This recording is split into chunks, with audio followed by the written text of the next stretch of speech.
Video बनाओ इसका। गाड़ी चलाना सिखाने के लिए रहते हैं क्या रोड? वीआईपी रोड एक्सीडेंट में रशियन लड़की को मिली जमानत, लेकिन सच क्या?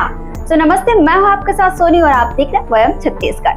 रायपुर के वीआईपी रोड पर 6 फरवरी 2025 की रात एक भयानक हादसा हुआ।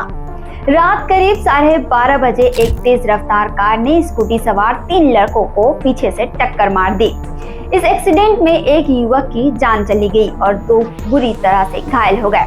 हादसे के बाद गाड़ी में सवार एक विदेशी लड़की और उसके साथ एक युवक को लोगों ने घेर लिया। लड़की का नाम नोरा है, जो उज्बेकिस्तान से आई है। गाड़ी में उसके साथ एक युवक भी था, जो सरकारी वकील बताया गया।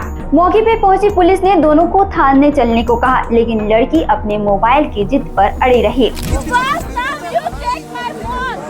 वो नशे में थी और बिना फोन के जाने से इनकार कर दिया था। महिला पुलिसकर्मी भी मौजूद नहीं थी, जिससे मामला और बिगड़ता चला गया। करीब 45 मिनट तक सड़क पर ड्रामा चलता रहा, फिर दोनों को थाने ले जाया गया। पुलिस ने इस मामले में गैर इरादतन हत्या आईपीसी 304 का केस दर्ज किया और दोनों को जेल भेज दिया। पर सवाल ये उठा कि गाड़ी कौन चला रहा था।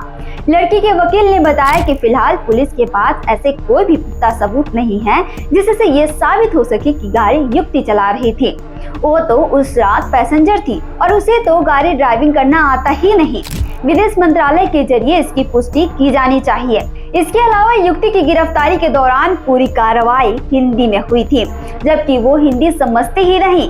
अरेस्ट मेमो में अंग्रेजी नहीं था। अब सबसे बड़ी बात ये कि उसे गिरफ्तार करते वक्त दूतावास को जानकारी नहीं दी गई थी, जो इंटरनेशनल नियमों के खिलाफ है। वकील बोले वो टेररिस्ट नहीं, टूरिस्ट है। पुलिस ने मीडिया और पब्लिक के दबाव में गंभीर धाराओं में केस दर्ज कर जेल भेज दिया, जबकि मामला मोटर व्हीकल एक्ट के तहत होना चाहिए था। अब इस फैसले को हाई कोर्ट में चुनौती देंगे।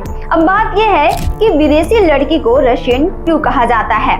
लड़की नोरा उज्बेकिस्तान की रहने वाली है।